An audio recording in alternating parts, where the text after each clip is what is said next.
important as they are.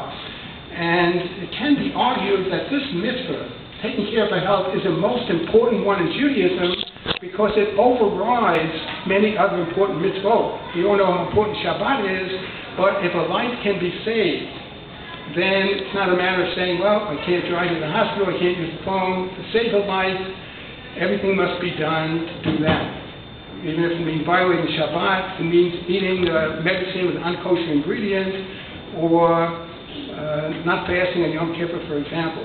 Well, time is short, but there's an abundance of evidence that animal-based diets have been linked to all kinds of chronic degenerative diseases. I don't know if you're familiar with the China study, Grand Prix of Epidemiology, where they went to many communities in China. They found the more animal products in the diet, the more of all kinds of diseases. And there's all kinds of studies. For example, we have a wonderful person back there talking about Jewish genetic diseases. Very important, but more important can be the diet, because we have migration studies. When people from Japan who don't get certain kinds of cancer come to the U.S., one generation later, they get all of diseases and all kinds of cancer. So genetics is important, but we didn't have any control over that, but we do have control over our diets. So that is an important Jewish mandate to take care of our health, but it is very inconsistent, as many other things are, with the production and consumption of animal-based diets. Now, as Rabbi Siegel indicated, we have an important song on Pesach, Dayenu, and that component is all of these could be Dayenu enough, but there were other important things. So we know Judaism has very powerful teachings on compassion for animals. It doesn't put animals, we know, at the same level as human beings. We know only human beings are created b'tselem Elokim, in God's image, but we do have these powerful teachings. In the Torah, you can't yoke a strong and a weak animal. You can't muzzle an ox while threshing in the field. The great Jewish heroes, like Moses, King David, were chosen because they showed great compassion to the sheep when they were shepherds.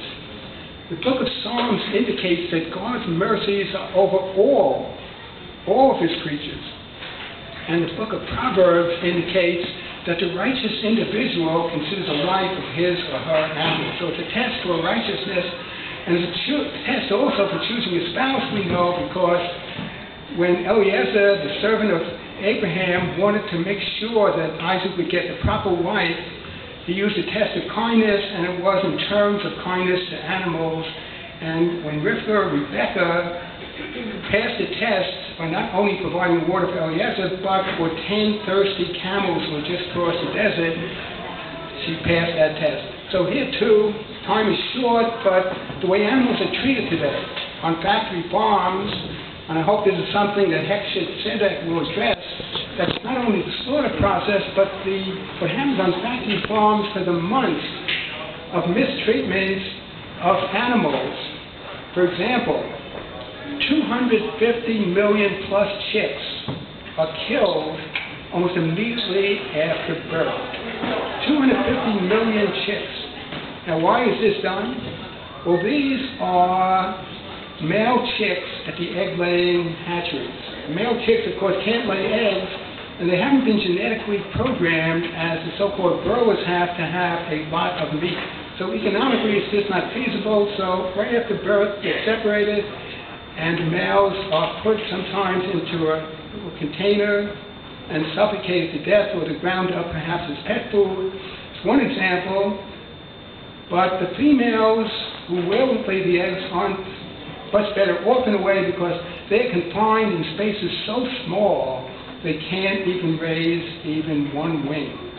Now, this happens to be a very nice synagogue, wonderful room, nice people, but imagine if there were another 1,000, 2,000, 5,000 people so close you couldn't even move your elbow without hitting somebody. You see how unnatural that would be.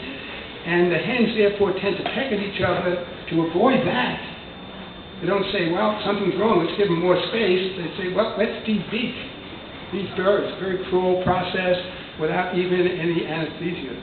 So anyway, go on and on, but the reality is, Jewish teaching, Tzar B'Chaim, we should not cause any unnecessary harm to animals. But the reality of the world, we're not talking just at the slaughterhouse, thank God we have shechita designed to minimize pain, but for every second, these animals are confined in small spaces. All their natural instincts are thwarted. Okay, so again, Dayenu, but a third, perhaps the most important one nowadays, is that of the environment. Lashem ha'aretz, the earth is the Lord's, but we are, according to Jewish tradition, to be co-workers, partners with God in protecting the environment. There's a midrash that says, rabbinic teaching, says, when God created the world, He took Adam, the first human being, to see the beauties of creation, and He said to Adam, do not corrupt or destroy this world, for if you do, there's nobody after you to take care of it. And maybe for thousands of years, people may have wondered, what are they talking about, corrupting, destroying the world? Unfortunately, today, it's all too relevant. And we see that, as I said, take a look at the floods in Iowa. Things are happening, the weather is changing, we have heat waves, they have tremendous heat waves in Los Angeles, Southern California now.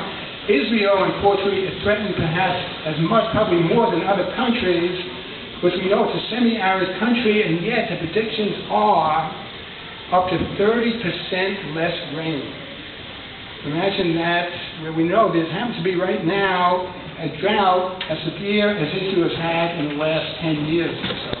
So severe drought, and yet worse to come as the population increases, more industrialization, wonderful things, but to threaten heat waves, and unfortunately, by the way, 30% less rain, but when it comes in torrents, buckets. I know they're predicting for later today to be a thunderstorm, but I've arranged for it not to happen till we all leave here. But anyway, this is reality in the world today.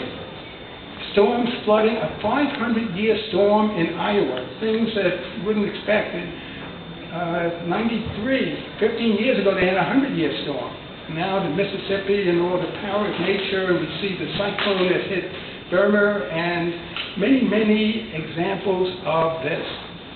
Now, animal-based studies are related to this because there was just a report, human populations projected to hit 7 billion people by the year 2012. But now there's 50 or 60 billion farmed animals.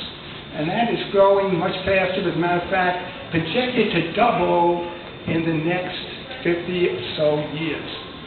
So what we have here with the hunger issue that the HWS speaker mentioned, with energy shortages, with water shortages, with global warming,